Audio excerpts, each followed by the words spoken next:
Dicen que detrás de cada gran fortuna hay un secreto. En este canal los descubrimos todos. Bienvenidos a Secretos de las Grandes Fortunas. Empecemos. Al evocar el nombre Taft, a menudo se nos presenta una imagen nostálgica de un pasado distante. Es un término que sugiere solidez, respeto e incluso un carácter institucional, grabado en los anales de la historia estadounidense. La mente nos transporta a la Gilded Age, a figuras serias ataviadas con trajes oscuros y damas imponentes con corsés, cuyos rostros reflejan la solemnidad de una nación en plena construcción. Se percibe un legado de derecho y jurisprudencia, un republicanismo estoico del Medio Oeste, que se siente tan fundamental e inquebrantable como la propia base rocosa del valle del río Ohio, del que surgió. Es un paisaje de una propiedad histórica tan profunda, de un servicio tan discreto y competente, que rara vez nos detenemos a considerar el extraordinario y casi paradójico drama humano que reside en su esencia. Si bien se reconoce a una familia política, lo que realmente se observa es la única dinastía en la. Por cierto, si te apasionan estas historias de poder, dinero y legado, aquí descubrirás documentales sobre imperios familiares, fortunas ocultas y los secretos que marcaron el rumbo del mundo. Suscríbete y cada semana exploraremos juntos cómo el dinero construyó y destruyó grandes dinastías. Después de esto, continuamos. Historia de los Estados Unidos, que ha conquistado los dos pilares absolutos del poder estadounidense: la presidencia y la presidencia del Tribunal Supremo. Esta es la crónica de los Taft, un nombre que se ha convertido en sinónimo de una concentración de poder constitucional, única e irrepetible, un imperio político erigido no sobre el carisma populista o la vasta riqueza comercial, sino sobre la pura inteligencia, la ambición implacable y una creencia inquebrantable, casi religiosa, en la santidad del Estado de Derecho. Su influencia moldeó silenciosamente la estructura misma del gobierno estadounidense, su papel en el mundo y las fallas ideológicas de su política durante más de un siglo. Se observan los pasillos del poder en Washington, la mansión del gobernador en Ohio y los puestos de avanzada coloniales de un creciente imperio estadounidense, todo ello sellado con el inconfundible sello de la familia Taft. No obstante, la verdadera historia de la familia Taft no es una de ascenso lineal hacia la grandeza. La presente exploración desvela los velos de una de las dinastías políticas más exitosas y profundamente incomprendidas de Estados Unidos.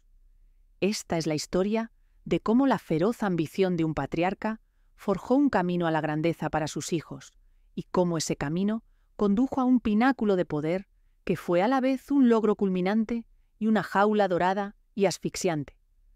Esta es la dinastía Taft, la familia que conquistó Washington y la carga secreta de la corona. Para comprender la fuerza transformadora que llegaría a ser la dinastía Taft, es preciso transportarse a una América en proceso de formación, una nación forjada en una forma nueva y desconocida. Imagínese el mundo en el que se gestó el destino de la familia, el paisaje crudo, caótico y brutal del siglo XIX.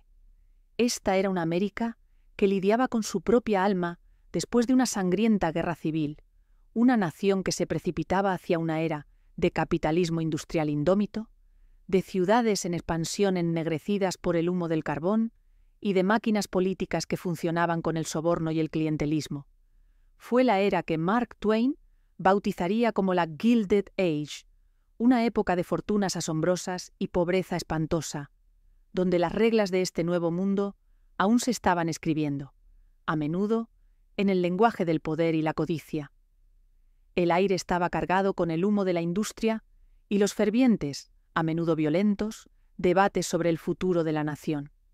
Era un mundo que exigía hombres de voluntad de hierro, de intelecto imponente y de una devoción casi religiosa a la idea del servicio público como una fuerza civilizadora y ordenadora contra el caos. Fue en este crisol donde Alfonso Taft forjó su destino, y con él el de su familia. Él fue el arquitecto de la dinastía, el patriarca severo e inflexible que trazó los planos de todo lo que estaba por venir. No nació en la aristocracia de Boston Brahman, ni en la gentry terrateniente de Virginia. Nacido en 1810, en el humilde y rocoso suelo del Vermont rural, la suya fue una historia de meritocracia pura y sin adulterar. Fue producto de la feroz tradición intelectual de la Nueva Inglaterra puritana, un estudiante brillante y ferocemente disciplinado que se abrió camino a través de la Universidad de Yale, graduándose con honores. Pero Alfonso estaba poseído por una ambición inquieta que las tranquilas y ordenadas colinas de Vermont no podían contener. Como muchos de su generación, miró hacia el oeste, hacia la energía cruda y caótica de la frontera. En 1838, con poco más que su educación y una inquebrantable fe en sus propias habilidades, se mudó a la próspera ciudad ribereña de Cincinnati, Ohio. Era una puerta de entrada al oeste, una ciudad bulliciosa y ruidosa de comercio y oportunidad, un lugar donde un hombre con una mente legal aguda y una ética de trabajo implacable podía forjar un imperio. Alfonso fue el patriarca por excelencia de su era victoriana, severo, profundamente principista, emocionalmente reservado e implacablemente impulsado. Estableció una exitosa práctica legal y rápidamente se convirtió en un pilar de la sociedad de Cincinnati, fundador de sus clubes e instituciones culturales más prestigiosos. Pero su ambición siempre estuvo dirigida a un escenario más grande y más trascendente. No era un político llamativo y carismático. Era un jurista, un hombre que creía en las instituciones, en el orden y en el naciente Partido Republicano como el guardián sagrado de la unión que reverenciaba. Su momento en el escenario nacional llegó cuando su viejo amigo de Ohio, el presidente Ulysses S. Grant, lo llamó a un Washington plagado de crisis a mediados de la década de 1870. Sirvió con tranquila distinción como secretario de guerra de Grant y más tarde como su fiscal general, una tarea ingrata de intentar restaurar la integridad y el orden a un gobierno sacudido por una implacable serie de escándalos de corrupción. Fue una profunda lección de primera mano sobre las cargas, las frustraciones y el solemne honor de la vida pública. Más tarde, sirvió a su país como diplomático, enviado a las grandes y decadentes cortes del Imperio Austrohúngaro en Viena y de la Rusia imperial en San Petersburgo. Para sus hijos, que crecían en un hogar donde las reuniones de gabinete y los cables diplomáticos de las capitales europeas eran temas habituales de conversación en la cena, esto fue una lección magistral de poder, deber y propósito.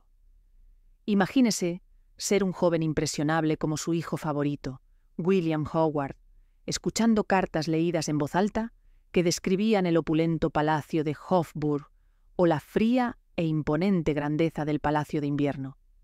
Alfonso Taft no solo dio a sus hijos una vida cómoda y una educación de primera clase, les dio una visión del mundo, un sentido de su lugar en el gran devenir de la historia.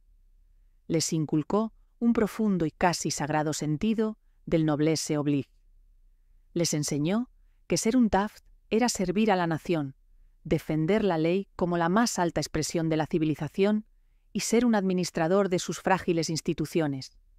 Fue el arquitecto que trazó meticulosamente los planos de una dinastía. Construyó la base de riqueza, una reputación impecable y poderosas conexiones políticas. Y sobre esa formidable base, sus hijos no fueron invitados, sino que se esperaba que construyeran un imperio. No solo estaba criando hijos, estaba forjando su legado, y la presión sobre ellos, especialmente sobre su brillante, afable y favorito hijo, William, era tan inmensa como tácita. El escenario estaba preparado no para una elección, sino para un destino que había sido diseñado para ellos antes de que nacieran. Y sin embargo, el camino de Alfonso no fue una victoria ininterrumpida, sino que estuvo pavimentado con las duras lecciones de la derrota política, lecciones que darían una forma profunda a la futura estrategia de la dinastía. 2 veces se presentó como candidato a gobernador de Ohio y 2 veces fue derrotado. Su severo temperamento judicial no logró conectar con el electorado en general. Estas pérdidas le enseñaron una lección crucial que transmitiría a sus hijos, que la superioridad intelectual y la rectitud moral por sí solas no eran suficientes para ganar el complicado juego de la política democrática. Requería alianzas, una red poderosa y, a menudo, una cara pública más carismática. Esta comprensión bien pudo haber sido la semilla de la poderosa asociación entre su hijo cerebral William y el carismático Theodore Roosevelt. Alfonso aprendió a través de sus propios fracasos que una dinastía necesitaba más que una mente brillante. Necesitaba un campeón popular, una lección que resonaría a través de las generaciones. Sus principios fueron probados y exhibidos con mayor intensidad, no en la arena política, sino en la sala del tribunal. En un célebre caso de 1870 en Cincinnati, se alzó como juez contra la abrumadora marea de la opinión pública. La Junta Escolar de la ciudad había votado a favor de poner fin a la práctica de las lecturas diarias de la Biblia en las escuelas públicas, lo que provocó una furiosa reacción de los líderes religiosos de la ciudad. Mientras otros jueces vacilaban, Alfonso Taft, en un poderoso voto particular que se convertiría en un hito en el debate sobre la Iglesia y el Estado, argumentó que el gobierno no tenía por qué imponer ninguna forma de ortodoxia religiosa. El gobierno es neutral, escribió, y si bien protege a todos, no prefiere a ninguno y no desprecia a ninguno. En una época de intensa y a menudo coercitiva piedad pública, fue un acto de profunda valentía intelectual. Fue una clara señal, enviada a sus hijos y al mundo, de que para un Taft, la ley, sobria, imparcial y secular, estaba por encima incluso de las demandas más apasionadas de la mayoría. Este era el ADN intelectual que estaba transmitiendo, una reverencia por la institución por encima del impulso de la multitud.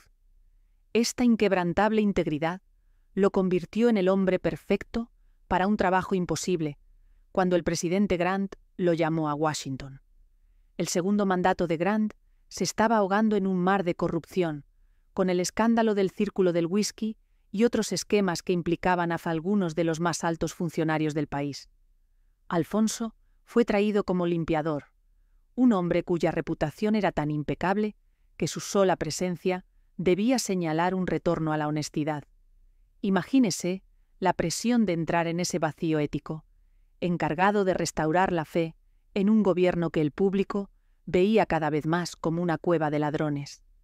Desempeñó un papel estabilizador crucial en las caóticas y disputadas elecciones presidenciales de 1876, una crisis constitucional que llevó a la nación al borde del abismo. Para sus hijos, que observaban desde lejos, esta fue la lección definitiva de lo que significaba ser un Taft.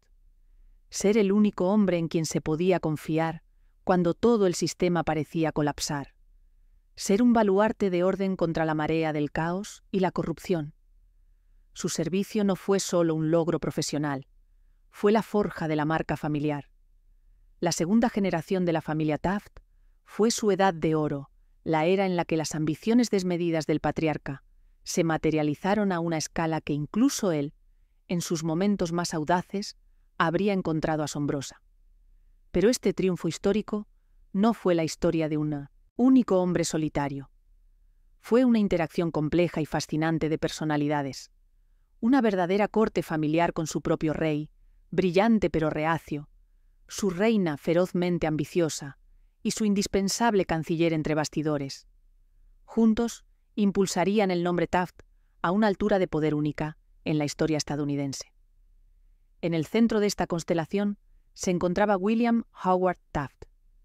Nacido en 1857, Will, como lo conocían su familia y amigos, era todo lo que su exigente padre podría haber deseado. Era físicamente imponente, medía más de 1,80 metros y finalmente pesaba más de 136 kilos. Un gigante de hombre con una mente legal brillante y una risa contagiosa, fuerte y jovial, que podía encantar al más endurecido de los oponentes políticos.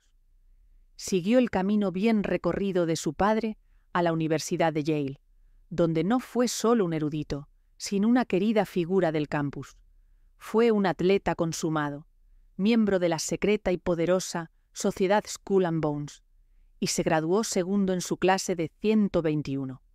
Fue, según todos los informes, un prodigio legal. La ley no era solo una profesión para él, era su lengua materna. Su lógica, sus precedentes y su intrincado orden eran la propia arquitectura de su mente. Su temprana carrera fue un ascenso vertiginoso, casi vertical, a través del mundo legal y judicial. Se convirtió en fiscal de condado, luego juez del Tribunal Superior de Ohio, y a la asombrosamente joven edad de 32 años, fue nombrado por el presidente Benjamin Harrison como Procurador General de los Estados Unidos, el principal abogado litigante del país. Su camino parecía claro, su destino inmutablemente fijado. Cada fibra de su ser, cada inclinación profesional y personal, anhelaba un asiento en el tribunal más alto del país, la Corte Suprema de los Estados Unidos. Escribiría repetidamente a lo largo de su vida, en innumerables cartas privadas, su máxima ambición, el deseo más querido de su corazón. Era un papel para el que estaba perfectamente capacitado por temperamento e intelecto. Pero el destino, y más concretamente su familia, tenía otros planes, más grandes y mucho más públicos para él. La verdadera fuerza impulsora, detrás de su ascenso político, no fue su propia ambición, sino la implacable ambición de hierro de su esposa, Helen Nellie Herron.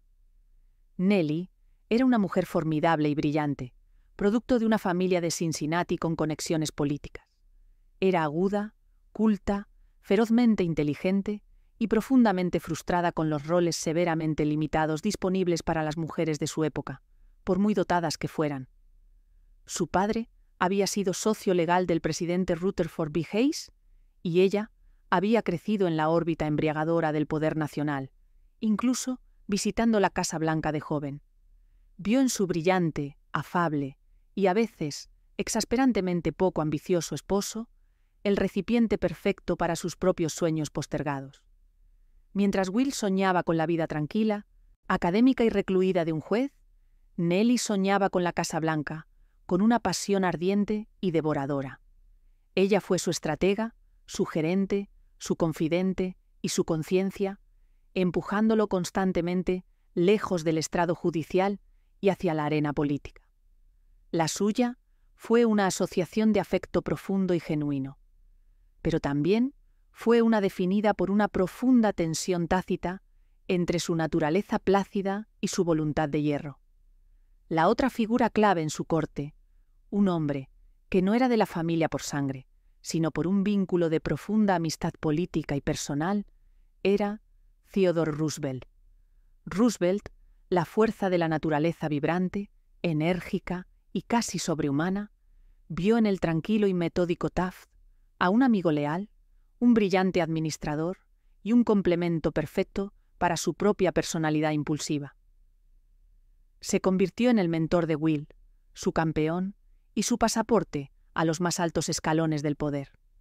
Cuando Roosevelt se convirtió en presidente tras el asesinato de William McKinley en 1901, hizo de Taft su indispensable mano derecha. Lo envió a las recién adquiridas Filipinas como el primer gobernador civil general, una tarea monumental e ingrata de construcción de una nación a raíz de una brutal insurrección. Taft, con su mezcla de genio administrativo, perspicacia legal y genuino afecto por el pueblo filipino, fue un rotundo éxito, estableciendo un gobierno civil y ganándose la confianza de muchos lugareños. Roosevelt lo trajo de vuelta a Washington para ser su secretario de guerra, un papel que en la administración de Roosevelt lo convirtió efectivamente en el solucionador de problemas, principal de todo el gobierno. 2 veces durante estos años de servicio a Roosevelt, el presidente ofreció a Taft el sueño de su vida en bandeja de plata, una nominación para un puesto vacante en la Corte Suprema. Fue un momento de exquisita agonía para Taft, y 2 veces impulsado por una decidida Nellie, quien lo vio como un final prematuro a su trayectoria ascendente, y por su propio poderoso sentido del deber hacia Roosevelt, quien dijo que era demasiado valioso para perderlo, lo rechazó a regañadientes y con dolor. La presidencia, un trabajo que nunca había querido y que en privado temía, se estaba convirtiendo en un destino ineludible, una jaula dorada que se cerraba lentamente a su alrededor. Mientras William servía al presidente en Washington y Manila, su hermanastro mayor, Charles Phelps Taft, construía discretamente la otra mitad indispensable de la base de poder de la familia en Ohio. Charles era el hombre de negocios práctico, astuto e inmensamente rico frente al jurista idealista de William. Se había casado con la inmensa fortuna de la familia Cincinnati y se había convertido en el editor del Cincinnati Times-Star, que convirtió en uno de los periódicos más poderosos e influyentes de todo el Medio Oeste. Era el canciller de la familia, su motor financiero y su ministro de propaganda. Usaba su periódico como una herramienta poderosa e impenitente de promoción política, puliendo implacablemente la imagen pública de William, celebrando sus logros y destrozando a sus oponentes políticos. Proporcionó el río aparentemente interminable de dinero en efectivo, la perspicacia mediática y las cruciales maniobras políticas entre bastidores que despejaron el camino para su hermano menor. Mientras William era el rostro de la dinastía, Charles era su formidable e invisible columna vertebral. En 1908, la poderosa y perfectamente sincronizada máquina que esta corte familiar había construido alcanzó su apoteosis. Theodore Roosevelt, honrando su promesa pública de no buscar lo que habría sido un tercer mandato, asombró al mundo político al elegir a Taft como su sucesor. Con el estruendoso y rotundo respaldo de Roosevelt, la poderosa maquinaria del Partido Republicano y el imperio mediático de Charles, todo alineado detrás de él, William Howard Taft fue fácilmente elegido el 27º presidente de los Estados Unidos.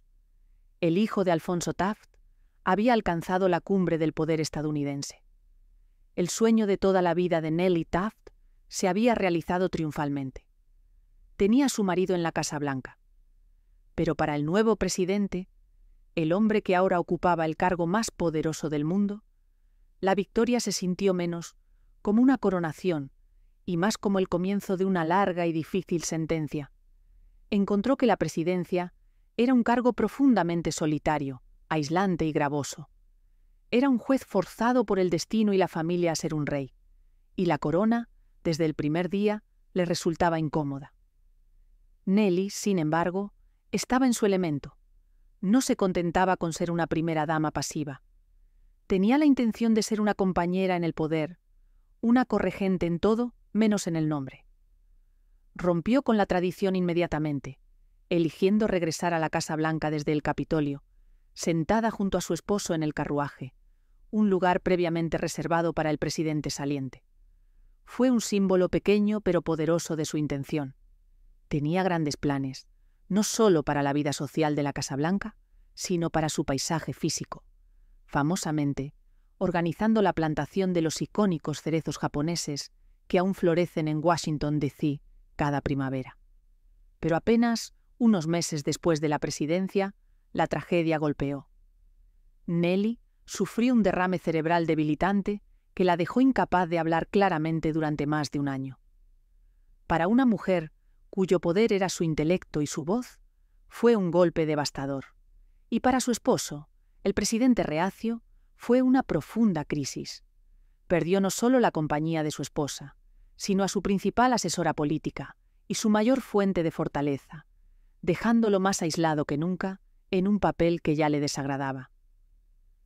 Su paciente y devoto cuidado para que recuperara la salud es una de las grandes historias de amor silenciosas de la presidencia estadounidense. Pero el coste político fue inmenso. El mandato de Taft en Filipinas revela la paradoja del hombre. Lejos de las batallas políticas de Washington, encontró un sentido de propósito y realización que rara vez encontraba en otros lugares. Llegó a amar genuinamente las islas y a su gente, refiriéndose a ellos como sus pequeños hermanos morenos. Aprendió a bailar el vals, empezó a jugar al golf y, famosamente, envió un telegrama al secretario de guerra que decía: soportó bien el viaje, cabalgó 25 millas hasta 5.000 pies de altura. La respuesta desde Washington, secamente decía, refiriéndose a su telegrama: ¿Cómo está el caballo? Pero debajo del humor había una misión seria. Fue un administrador colonial, ilustrado centrado en construir carreteras, escuelas y un gobierno funcional, ganándose un grado de confianza y afecto que era raro en esa época imperial. Fue aquí, como procónsul, que gobernaba una tierra lejana, donde pudo ser el benévolo juez-rey que siempre estuvo destinado a ser, aplicando la ley y el orden administrativo sin el complicado negocio de la política democrática. Esta experiencia, más que cualquier otra, destaca el conflicto central de su alma. Era un gobernante brillante y humano, al que le gustaba poco ser político. Y luego estaba Charles, el socio silencioso. Su influencia fue mucho más allá de simplemente escribir editoriales favorables. Fue un maestro de la nueva forma de capitalismo estadounidense, con intereses en bienes raíces, banca e incluso béisbol profesional, poseyendo participaciones tanto en los Chicago Cubs como en los Philadelphia Phillies. Esta vasta red de negocios le dio una visión privilegiada en los círculos de poder y finanzas de la que carecía William, el funcionario público de carrera. Cuando la campaña presidencial de William necesitó una repentina inyección de dinero para contrarrestar a un rival, fue Charles quien discretamente firmó los cheques. Cuando un rumor dañino comenzó a circular en la prensa, fueron los editores de Charles quienes trabajaron entre bastidores para sofocarlo. Fue el escudo de la dinastía y su espada, operando en las sombras para que su hermano menor pudiera permanecer en la luz. Este arreglo, sin embargo, también creó una dependencia sutil. William era el famoso, el destinado a los libros de historia. Pero nunca fue del todo su propio hombre. Fue, en muchos sentidos, el producto final perfecto de una máquina familiar que había sido diseñada y financiada por otros. Una máquina que ahora exigía que cumpliera un destino que no era el suyo. Para toda gran dinastía, para cada ascenso aparentemente imparable, hay un momento de crisis, un punto en el que los cimientos mismos son puestos a prueba, y las grietas ocultas comienzan a extenderse como telarañas hasta la superficie. Para la dinastía Taft, esa fractura no fue un declive lento y suave, sino un repentino, violento y profundamente personal terremoto político. Fue un cisma que enfrentaría amigo contra amigo, mentor contra protegido, y al hacerlo, revelaría los profundos costos ocultos del poder que habían adquirido con tanto esfuerzo. Las mismas fuerzas que habían conspirado para elevar a William Howard Taft a la presidencia, su lealtad inquebrantable, su temperamento judicial y su relación con Theodore Roosevelt, serían las mismas que desgarrarían su mundo político y el Partido Republicano. Este no fue un conflicto que estalló de la noche a la mañana. Sus semillas se sembraron en las diferencias fundamentales entre los dos hombres, diferencias que su profunda amistad había enmascarado durante mucho tiempo. Roosevelt era una fuerza de la naturaleza, un hombre que veía la presidencia como un púlpito desde el cual liderar una cruzada moral. Creía en la teoría de la mayordomía del poder, que un presidente podía hacer cualquier cosa que no estuviera explícitamente prohibida por la Constitución para servir al pueblo. Taft, el jurista, era su polo opuesto. Era una criatura del tribunal, un hombre que creía que el presidente estaba estrictamente limitado por la letra de la ley. Donde Roosevelt veía un lienzo para la acción audaz, Taft veía las líneas rígidas de la autoridad constitucional. Mientras Roosevelt estaba en el cargo, esta diferencia era una fortaleza. Taft era el administrador leal y metódico que podía ejecutar las grandes visiones de su amigo. Pero una vez que el propio Taft fue presidente, este abismo filosófico se convirtió en un cañón abierto e infranqueable. La relación entre William Howard Taft y Theodore Roosevelt fue durante años una de las más grandes y trascendentales bromances de toda la historia política estadounidense. Fue un vínculo de afecto profundo y genuino, de propósito compartido y de respeto mutuo, aunque a veces a regañadientes. Roosevelt creía que en Taft había encontrado no solo a un amigo leal, sino a un heredero político que continuaría fiel y diligentemente sus políticas progresistas del trato justo, de regulación de grandes empresas y conservación de recursos naturales. Estaba, como la historia demostraría, trágica y catastróficamente equivocado. Los dos hombres, a pesar de sus años de estrecha amistad, poseían puntos de vista fundamentalmente diferentes y, en última instancia, incompatibles sobre el poder presidencial. Roosevelt fue el gran campeón de la teoría de la administración de la presidencia. Creía que el presidente era el administrador del pueblo y podía hacer cualquier cosa y todo lo que no estuviera explícitamente prohibido por la Constitución para servir al bien público. Era una fuerza de la naturaleza, ansioso por extender los límites de su cargo y doblar las palancas del gobierno a su formidable voluntad. Taft, el abogado consumado y futuro presidente del Tribunal Supremo, era un estricto constitucionalista. Creía que el presidente estaba limitado por la letra de la ley y solo podía hacer aquello que estaba explícitamente permitido por la Constitución o por una ley del Congreso. Donde Roosevelt veía un púlpito para reunir a la nación, Taft veía el estrado de un juez para administrar la ley de manera sobria y cautelosa. Este profundo abismo filosófico, una vez que Taft estuvo en el cargo y ya no fue el subordinado de Roosevelt, se convirtió rápidamente en un abismo político. Una vez en la Casa Blanca, Taft, fiel a su naturaleza legalista, gobernó no como un progresista radical, sino como un conservador cauteloso. Continuó la política de desmantelamiento de monopolios de Roosevelt, incluso presentando más demandas antimonopolio en su único mandato que Roosevelt en dos, pero lo hizo con la fría lógica de un fiscal, no con la pasión ardiente de un cruzado. Una de estas demandas, contra U.S. Steel, enfureció a Roosevelt, ya que implícitamente desafiaba una fusión que el propio Roosevelt había aprobado personalmente mientras estaba en el cargo, haciendo que pareciera un ataque personal a su juicio. Además, Taft, creyente en la regularidad del partido, se alineó con el ala más conservadora y favorable a los negocios del Partido Republicano, liderada por figuras como el senador Nelson Aldrich. Esto fue más evidente en su manejo de la ley arancelaria Payne-Aldrich de 1909. Los progresistas habían esperado profundos recortes arancelarios, pero el proyecto de ley final fue un compromiso que mantuvo las tarifas altas. Taft, a pesar de sus propias dudas, lo firmó, y luego, en un momento de asombrosa falta de tacto político, lo elogió como el mejor proyecto de ley arancelaria que el Partido Republicano jamás aprobó. Los progresistas estaban furiosos.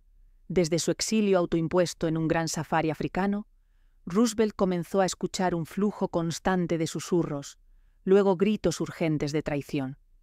Sus amigos y aliados progresistas, que ahora se sentían abandonados por la administración Taft, le enviaron una avalancha de cartas diciéndole que su sucesor elegido estaba desmantelando sistemáticamente su legado.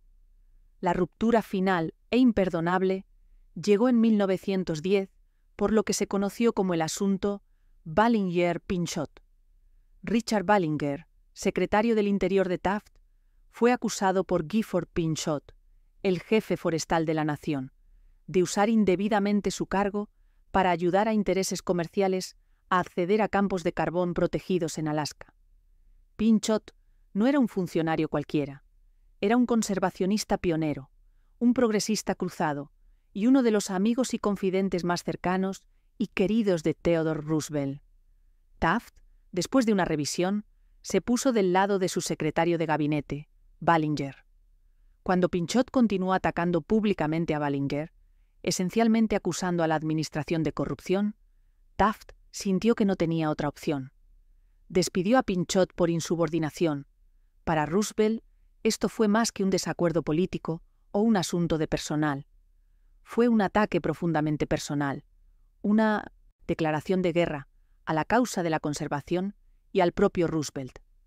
Regresó a América, un hombre cambiado, un guerrero político, convencido de que su viejo amigo Taft era un bobalicón y un cabeza gorda que había vendido la causa progresista a los intereses corporativos de la vieja guardia. El conflicto resultante Fue un espectáculo político de proporciones shakespearianas, una batalla por el alma del Partido Republicano. En las elecciones de 1912, Roosevelt, rugiendo que su sombrero estaba en el ring, hizo lo impensable. Desafió al presidente en ejercicio de su propio partido, Taft, por la nominación republicana. La batalla por la nominación fue una de las más feas y brutales de la historia política. Cuando el establishment del partido, firmemente controlado por Taft, finalmente entregó la nominación al presidente en ejercicio en una caótica y amarga convención de Chicago, Roosevelt se negó a aceptar la derrota. Salió furioso de la convención, celebró su propio mitin y anunció que se postularía para presidente en una lista de tercer partido, el Partido Progresista, que rápidamente se conoció como el Partido del Alce. La amistad se había roto de forma irrevocable, pública y brutal. Los dos hombres que una vez habían sido sus hermanos más cercanos, ahora se atacaban en la prensa y en la campaña electoral. La insurgencia de Roosevelt dividió el voto republicano justo por la mitad, creando un camino claro hacia la victoria para el candidato demócrata, el intelectual e idealista Woodrow Wilson. Al final, Taft sufrió la derrota más humillante de cualquier presidente en funciones en la historia de Estados Unidos. Terminó en un distante tercer lugar, ganando solo 2 estados, Utah y Vermont, y apenas 8 votos electorales.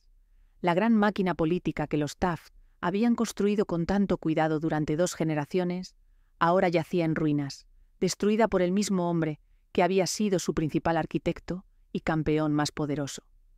El dolor de esta traición fue increíblemente profundo en ambos lados. Para Taft, un hombre que valoraba la lealtad y las relaciones personales por encima de todo, los ataques públicos de Roosevelt se sintieron como un puñal en el corazón.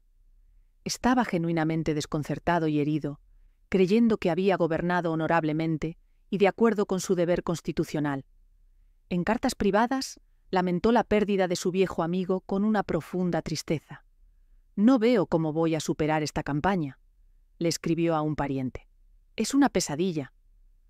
Llamó a Roosevelt un egotista peligroso y un demagogo, pero los insultos se sentían defensivos. Las reacciones dolorosas de un hombre que no podía comprender cómo su vínculo se había disuelto por completo. Para él, la batalla política era una tragedia personal que se veía obligado a soportar. Roosevelt, por otro lado, canalizó su sentimiento de traición en una furia justa, casi santa.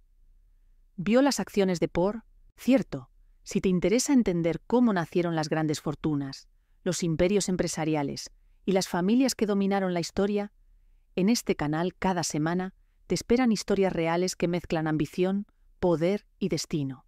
Suscríbete y descubre los secretos que cambiaron el curso del mundo. Volvamos al tema. Taft, no como una mera diferencia de opinión, sino como un fracaso moral, una traición al pueblo estadounidense. Los insultos que lanzó fueron mucho más hirientes y personales. Se burló del tamaño físico de Taft, llamándolo un cabeza gorda con el cerebro de un conejillo de Indias.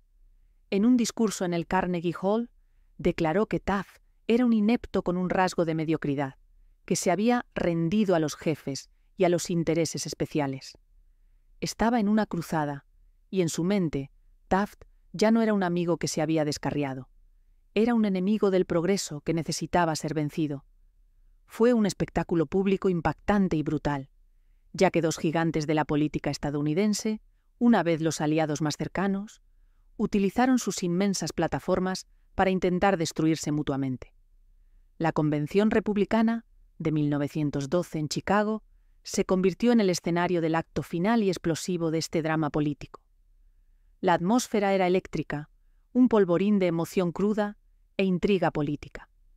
Las fuerzas de Taft, que controlaban la maquinaria del partido, utilizaron despiadadamente su poder para descalificar a los delegados comprometidos con Roosevelt. Roosevelt llegó a la ciudad con una bienvenida de héroe, recibido por decenas de miles de partidarios que lo aclamaban, y se mostró desafiante y dispuesto a luchar. Famosamente, le dijo a un periodista: «Soy tan fuerte como un alce», dando a su nuevo partido su perdurable apodo. En un apasionado discurso a sus seguidores, tronó: «Estamos en Armagedón y luchamos por el Señor». Ya no era política, era una guerra santa. Cuando el pleno de la convención finalmente se inclinó hacia Taft, los delegados de Roosevelt se quedaron en un silencio atónito y furioso. Su héroe había sido despojado no por la voluntad de los votantes, sino por los tejemanejes de los bosses del partido. El cisma estaba ahora completo e irreparable. Las consecuencias de esta amistad rota resonaron durante décadas. No solo eligió a Woodrow Wilson, sino que dividió fundamentalmente al Partido Republicano en dos, creando una amarga brecha entre sus alas progresista y conservadora que, podría decirse, persiste hasta el día de hoy. Los conservadores de la vieja guardia que habían apoyado a Taft consolidaron su control sobre la maquinaria del partido, empujándolo en una dirección más favorable a los negocios y aislacionista en los años venideros. La vibrante energía reformista que Roosevelt había defendido fue arrojada a la intemperie política. Fue un cuento con moraleja, escrito en el lenguaje de la ambición y la traición. Un crudo recordatorio de cómo la ruptura de una sola amistad, poderosa, puede alterar el panorama político de una nación durante generaciones. La humillación pública de las elecciones de 1912 proyectó una sombra larga y definitoria sobre la siguiente generación de la familia Taft. Mientras William Howard Taft se retiraba con gracia y gratitud del escenario político, su hijo mayor y más astuto políticamente, Robert A. Taft, dio un paso adelante, impulsado por un feroz deseo de recuperar el honor familiar y de lograr el único premio que su padre había tenido pero nunca había valorado realmente: la presidencia. Si su padre era el político reacio, un juez con ropas de político, Robert era un animal político hasta la médula. Era un hombre de un intelecto feroz, casi intimidante, de principios conservadores inquebrantables y de una ambición ardiente y devoradora de sentarse en la oficina oval. Robert A. Taft fue, sin exageración, el padrino intelectual del conservadurismo estadounidense moderno. Era brillante, profundamente principista y a menudo visto como frío, distante y excesivamente intelectual, de una manera que su jovial y campechano padre nunca lo fue. Después de una distinguida carrera en la política del estado de Ohio, fue elegido para el Senado de los USA en 1938, justo cuando la nación lidiaba con los inmensos cambios provocados por el New Deal de Franklin D. Roosevelt. Rápidamente se estableció como el líder de la oposición conservadora, un crítico incansable e intelectualmente riguroso de lo que veía como la peligrosa expansión del poder federal y la deriva hacia el socialismo. Fue un feroz aislacionista en los años previos a la Segunda Guerra Mundial, argumentando apasionadamente contra el enredo estadounidense en guerras extranjeras. Después de la guerra, se convirtió en la voz principal de una política exterior más restringida y un acérrimo opositor del sindicalismo, coautor de la trascendental Ley Taft-Hartley de 1947, que limitó el poder de los sindicatos. Sus colegas del Senado, en una mezcla de asombro y respeto por su imponente destreza intelectual y su inquebrantable coherencia ideológica, lo apodaron Mr. Republican.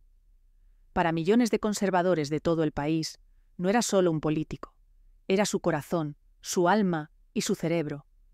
La ambición de toda su vida, el objetivo singular hacia el cual se dirigieron todos sus esfuerzos, era ganar la presidencia.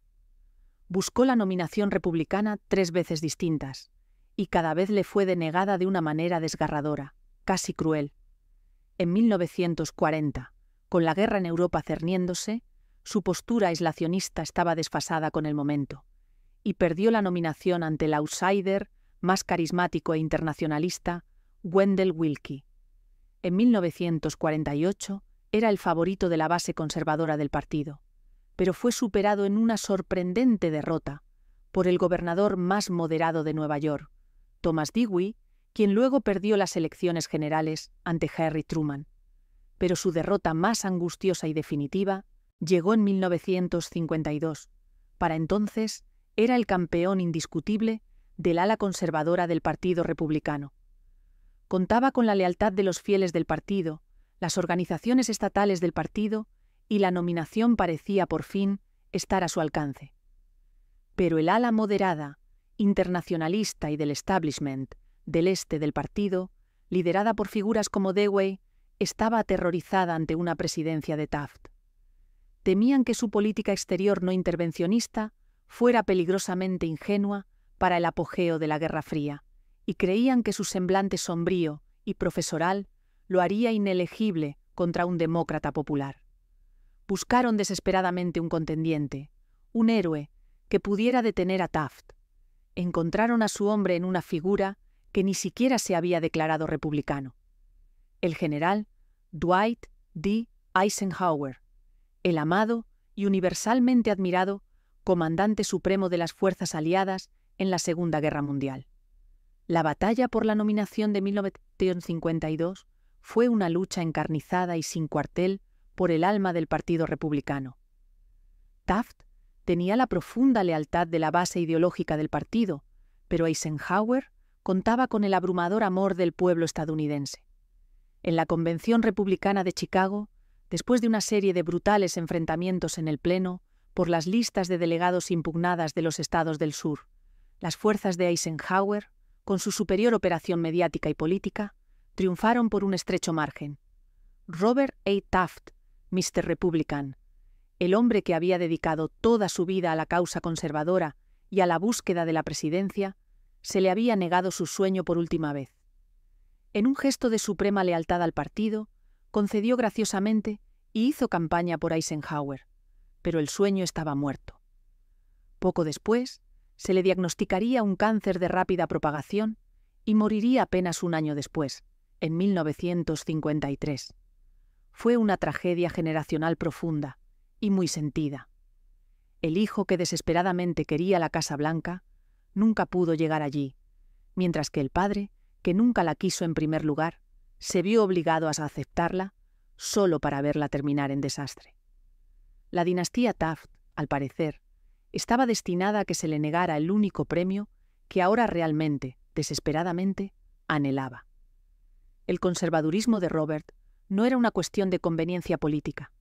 Era una filosofía profundamente arraigada, una herencia directa de la visión legalista del mundo de su padre, pero despojada de la afabilidad del anciano Taft. Vio el New Deal no solo como un mal conjunto de políticas, sino como un asalto fundamental, casi sacrílego, a los principios estadounidenses de libertad individual y gobierno limitado. Donde otros veían programas compasivos para ayudar a los pobres, Taft veía un socialismo burocrático creciente que amenazaba con sofocar el espíritu emprendedor de la nación. Su oposición fue intelectual, consistente y absoluta. Esta misma adhesión rígida a los principios lo llevó a adoptar posturas profundamente impopulares, incluso cuando le perjudicaban políticamente. Después de la Segunda Guerra Mundial, fue una de las pocas voces prominentes en condenar públicamente los juicios de Nuremberg contra los líderes nazis. No fue porque tuviera alguna simpatía por los nazis, ni mucho menos. Más bien, como abogado constitucionalista, se horrorizó ante el concepto de justicia ex post facto, de juzgar a hombres por crímenes de guerra bajo leyes internacionales que no habían sido codificadas cuando se cometieron los actos. Para él, era una violación de los principios más básicos del derecho angloamericano. Gran parte del país, todavía conmocionado por los horrores de la guerra, vio su postura como una extraña y ofensiva objeción legal. Pero para Robert Taft, el principio era el principio, y la ley era la ley, incluso para el más monstruoso de los hombres. Fue esta misma cualidad, su honestidad intelectual y su negativa a doblegarse a la opinión popular, lo que hizo que sus seguidores lo veneraran y sus oponentes lo vieran como un ideólogo frío e insensible. La campaña de 1952, para detenerlo, fue una obra maestra de maniobra política por parte del establishment oriental del Partido Republicano. Temían a Taft no solo por sus políticas, sino por lo que representaba: un cambio en el centro de gravedad del partido, alejándolo de los intereses internacionalistas de las grandes empresas de la costa este hacia el conservadurismo más aislacionista y de pequeñas ciudades del Medio Oeste. El lema de la campaña de Eisenhower se convirtió en «Me gusta Ike», un atractivo simple, brillante y campechano, que contrastaba fuertemente con los complejos y a menudo secos discursos políticos de Taft. Efectivamente, pintaron a Mr. Republican como un extremista rígido y retrógrado que hundiría a la nación de nuevo en el aislacionismo y desharía las alianzas internacionales forjadas en los fuegos de la Segunda Guerra Mundial. Los medios de comunicación, en gran parte controlados por editores pro-Eisenhower, amplificaron este mensaje. Taft fue retratado como un dinosaurio, una reliquia de una era pasada, mientras que Eisenhower fue presentado como el rostro sonriente y confiado del futuro, el único hombre que podía unir al país y hacer frente a la amenaza soviética. Fue una batalla de imagen contra sustancia, de personalidad contra política. Y en la nueva era de la política televisiva, el profesor adusto de Ohio nunca tuvo ninguna posibilidad contra el héroe de guerra universalmente amado. Al final, lo que hace que la historia de Robert A. Taft sea tan convincente es el profundo sentido de lo que podría haber sido. A diferencia de su padre, que estaba contento en el mundo del derecho, Robert era un hombre nacido para la arena política. En privado, la fría imagen pública se desvanecía. Era conocido por ser un esposo y padre devoto, un hombre con un ingenio seco y una calidez personal profunda, aunque rara vez mostrada. Su relación con su esposa Martha, que quedó lisiada por un derrame cerebral en sus últimos años, fue de increíble devoción. Él personalmente la levantaba de su silla de ruedas y la cuidaba con una dulzura que habría sorprendido a sus adversarios políticos. Fue un hombre de inmensa integridad y profunda convicción. Si hubiera ganado en 1952, toda la trayectoria del Partido Republicano y el conservadurismo estadounidense habrían sido diferentes. El conservadurismo activista de base, que más tarde encontraría a su campeón en Barry Goldwater y Ronald Reagan, podría haber llegado al poder una década antes. Sus repetidos fracasos para alcanzar el premio máximo representan más que una tragedia personal. Marcan un punto de inflexión crucial en la historia política estadounidense. La última batalla de un conservadurismo más antiguo y constitucional antes del ascenso de la política, impulsada por la personalidad y los medios de comunicación que definiría el resto del siglo XX. Pero mientras la historia de Robert fue de una ambición trágica e insatisfecha, la historia de su padre tuvo un tercer acto final, notable y profundamente redentor. Después de su aplastante y humillante derrota en las elecciones de 1912, William Howard Taft no se desvaneció en una amarga oscuridad, ni pasó sus años restantes lamentando sus heridas políticas. En cambio, hizo algo notable. Pareció ser el hombre más feliz de América. Aceptó con gracia una cátedra de Derecho Constitucional en su querida alma mater, la Facultad de Derecho de Yale, donde se convirtió en uno de sus profesores más populares y respetados. Había vuelto a su primer y más verdadero amor, la ley. Finalmente, era libre. Libre de las incesantes cargas de la vida política, libre de la ambición impulsora de Nelly y libre de la larga e imponente sombra de Theodore Roosevelt. Era, según todos los informes, profunda y profundamente feliz. Entonces, en 1921, el sueño que había anhelado desde joven, el sueño que había sacrificado 2 veces por una carrera política que nunca deseó realmente, finalmente se hizo realidad. El presidente Warren G. Harding, en un movimiento ampliamente elogiado en todo el espectro político, lo nominó para ser el 10º presidente del Tribunal Supremo de los Estados Unidos. El Senado lo confirmó con poca oposición. Para William Howard Taft fue un momento de alegría pura, sin adulterar, casi trascendente. Finalmente, había logrado el único trabajo para el que siempre había creído que había nacido. La verdad es, escribió a un amigo cercano, poco después de ocupar su asiento, que en mi vida actual no recuerdo haber sido presidente. En su mente, sus 4 años en la Casa Blanca fueron meramente un largo y desagradable desvío en el camino hacia su verdadero destino. Se lanzó al papel de presidente del Tribunal Supremo con una pasión, una energía y un sentido de propósito que nunca había mostrado consistentemente en la Casa Blanca. Demostró ser un administrador brillante y sorprendentemente eficaz. Su contribución más grande y duradera no fue en su jurisprudencia, sino en la modernización del propio Poder Judicial Federal. Agilizó los procedimientos del tribunal, aportó un nuevo sentido de colegialidad y eficiencia a sus operaciones internas y, lo más importante, presionó con éxito al Congreso para que aprobara la Ley Judicial de 1925, a menudo llamada Ley de Jueces. Esta legislación histórica otorgó a la Corte Suprema una discreción casi completa para decidir qué casos escucharía, transformándola de un tribunal de apelaciones obligado a escuchar una amplia gama de casos en la poderosa institución moderna que es hoy, una que selecciona casos de gran importancia nacional.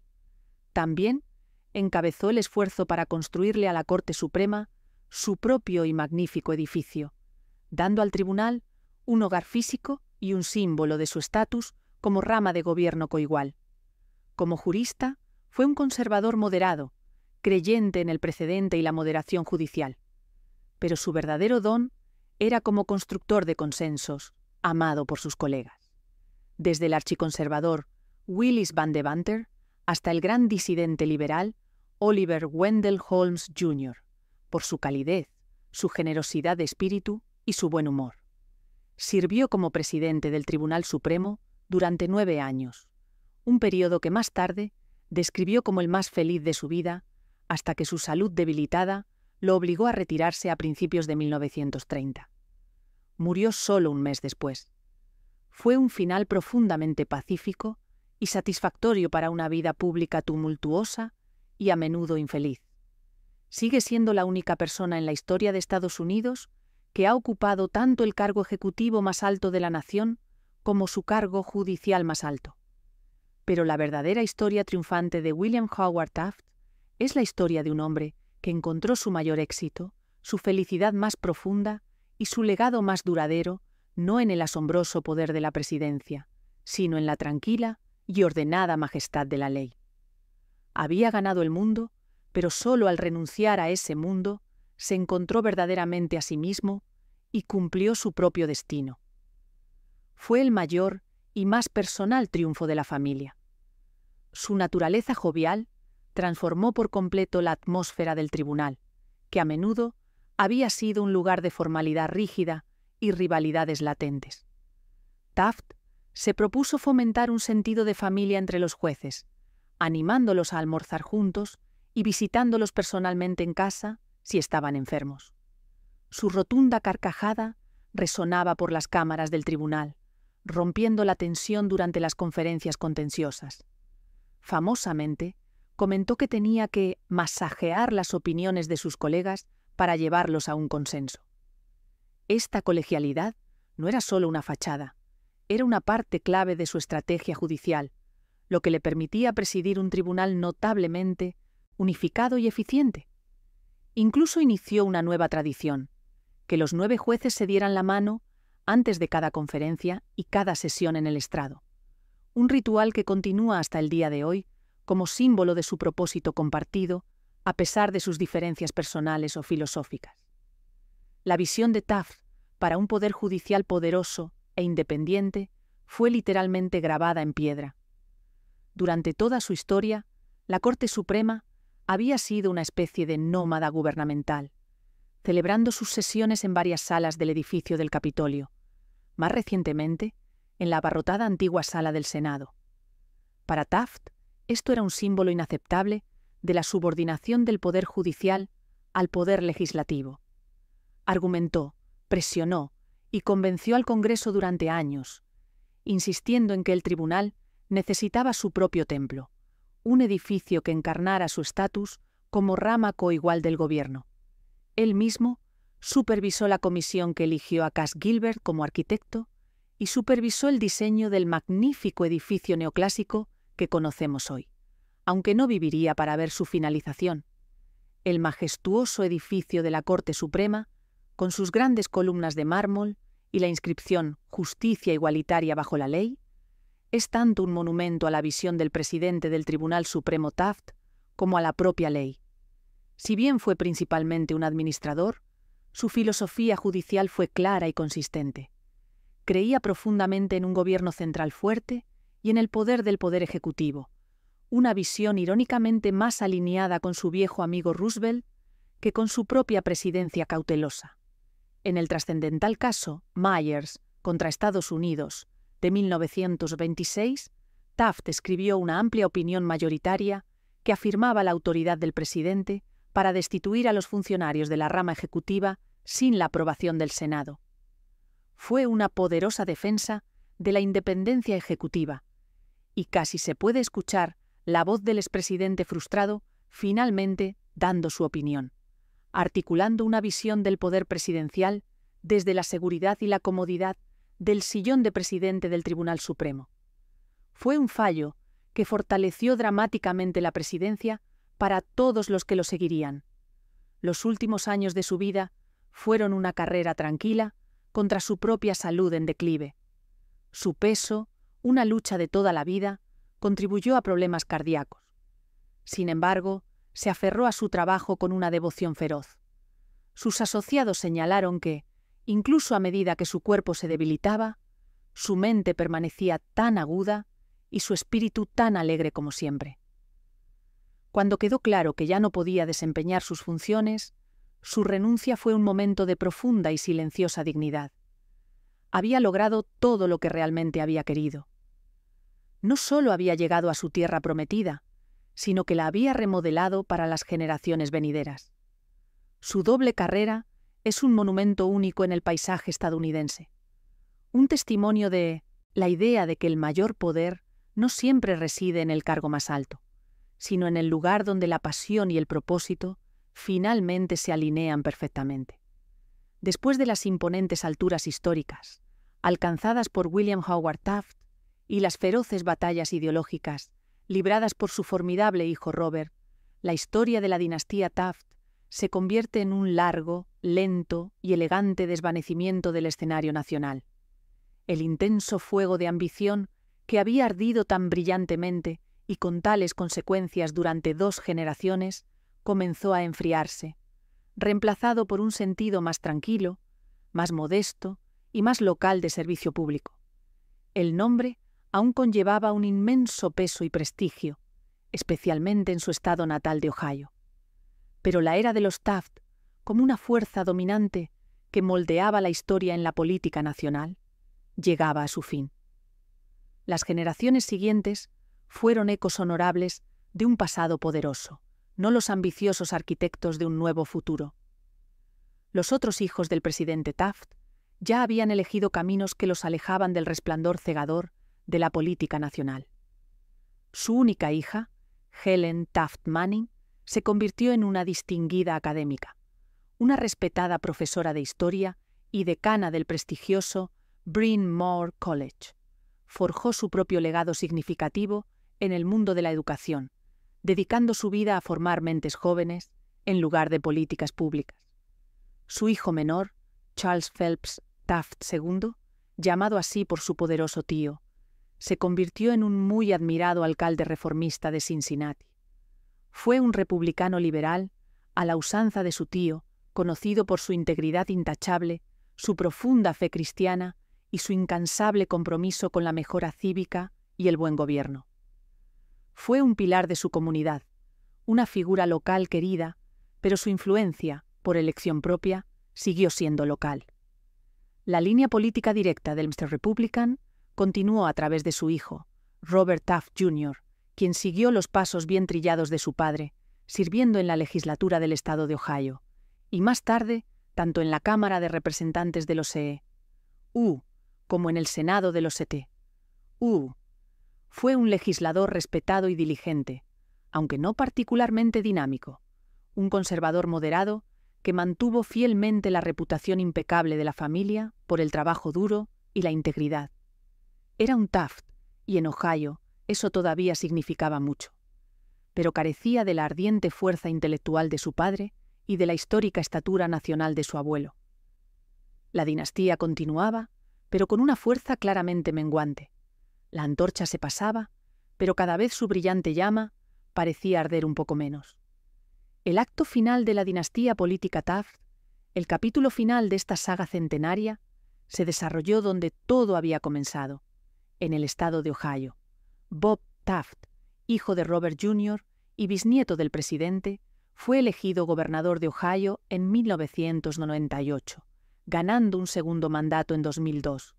Era un administrador afable, competente y algo insulso, un tecnócrata que parecía encarnar las virtudes tradicionales de la familia de un servicio público sobrio y responsable. Por un tiempo, pareció una continuación apropiada, aunque tranquila, del legado familiar. Gobernó con mano firme, centrándose en la educación y el desarrollo económico. Pero luego, en 2005, la larga y honorable historia llegó a un final tranquilo, casi patético y profundamente manchado. El gobernador Bob Taft fue acusado de 4 delitos menores por no haber declarado a sabiendas y repetidamente docenas de regalos que había recibido mientras ocupaba el cargo, muchos de ellos de un comerciante de monedas raras llamado Tom Noe, quien había sido un importante contratista estatal y más tarde estuvo en el centro de un enorme escándalo. Antes de terminar, recuerda que creamos este canal con un propósito: rescatar las historias que revelan cómo el dinero y la ambición dieron forma a nuestra historia. Porque entender las grandes fortunas es entender el poder, la humanidad y sus sombras. Suscríbete y forma parte de esta comunidad que ama descubrir los secretos del pasado. Retomemos desde aquí, de inversión estatal. Los regalos en sí no eran particularmente lujosos, en su mayoría salidas de golf, cenas y entradas para partidos de hockey, por un total de unos pocos miles de dólares. Pero la infracción ética para un hombre con el nombre de Taft fue un abismo. En un humillante espectáculo que fue noticia nacional, el gobernador en funciones y vástago de la gran dinastía legal de Estados Unidos se vio obligado a comparecer ante los tribunales. Se declaró sin oposición a los cargos. Fue condenado, multado y obligado a emitir una disculpa televisada profundamente incómoda y dolorosa al pueblo de Ohio. Fue un final tranquilo, casi mundano, para una historia política que había comenzado con tanta grandeza y trascendencia. El bisnieto del presidente, que se convirtió en presidente del Tribunal Supremo, se había convertido en el primer gobernador en la larga historia de Ohio en ser condenado por un delito mientras ocupaba el cargo. El escándalo no fue monumental en el gran y sórdido esquema de la corrupción política estadounidense, pero su peso simbólico fue inmenso.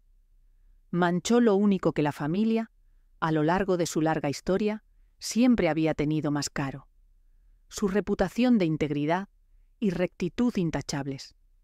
El largo y lento desvanecimiento estaba finalmente completo. La dinastía Taft, como una fuerza vital y trascendente en la vida política estadounidense, había terminado. Los caminos elegidos por Helen y Charles II fueron, a su manera, una tranquila rebelión contra las aplastantes expectativas del apellido familiar. Habían sido testigos de primera mano del inmenso coste personal que la política nacional había cobrado a su padre y a su hermano.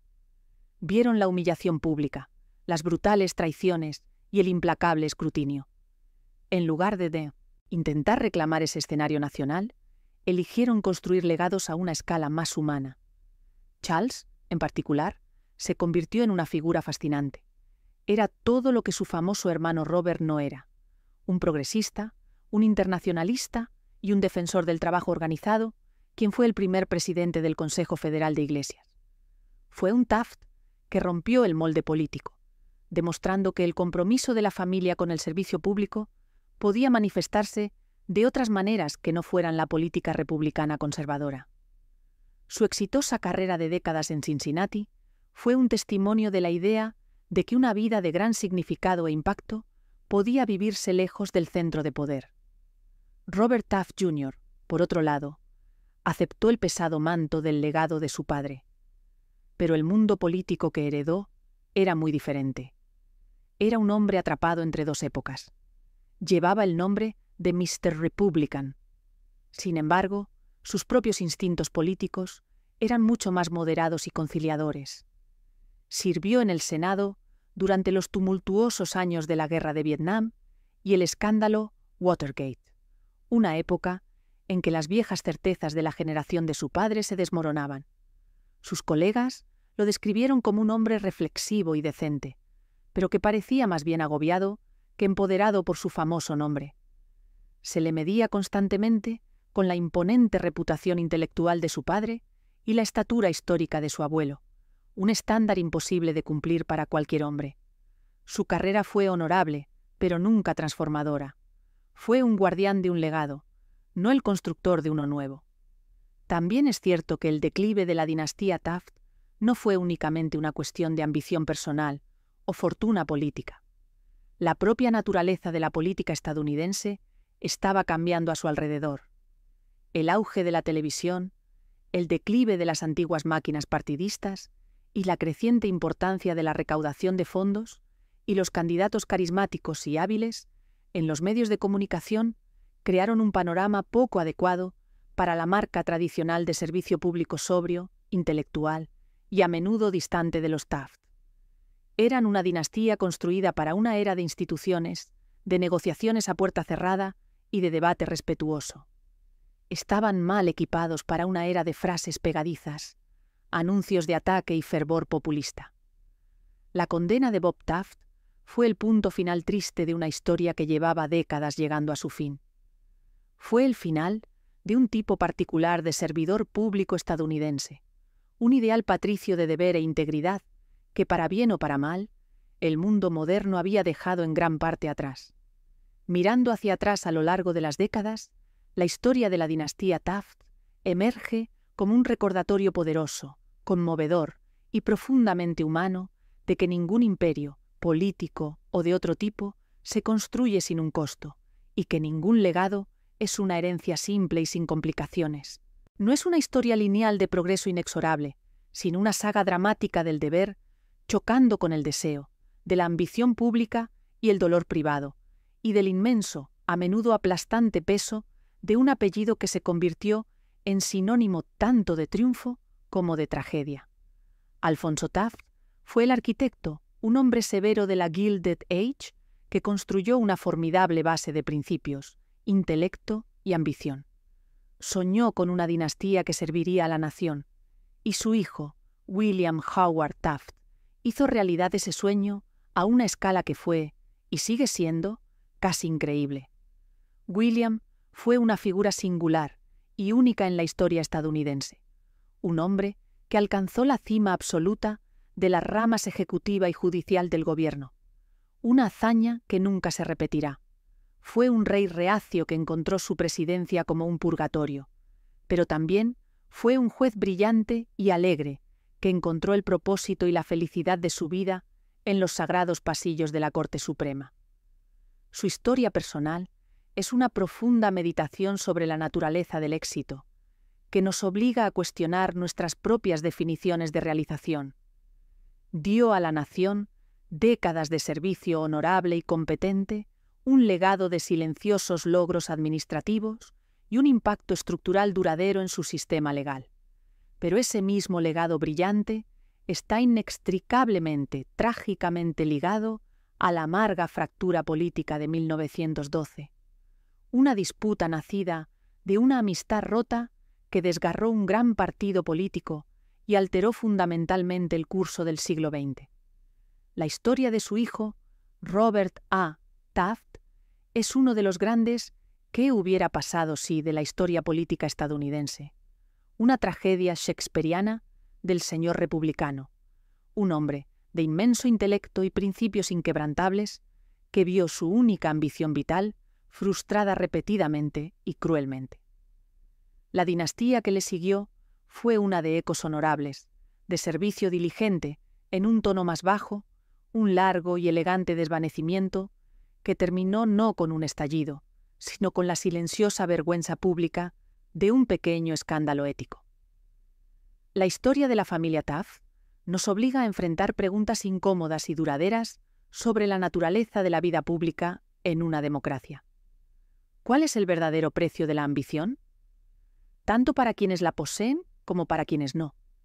Es más noble aceptar con obediencia una corona que no deseas o perseguir incansablemente la vocación que yace en lo más profundo de tu corazón. ¿Y qué le sucede a una gran y poderosa dinastía cuando el feroz fuego de esa ambición inicial de conquistar el mundo finalmente se extingue inevitablemente, dejando solo las cálidas brasas de un nombre famoso? La historia de la familia Taft no trata solo de la creación de un presidente o un presidente del Tribunal Supremo. Se trata de la creación de la América moderna.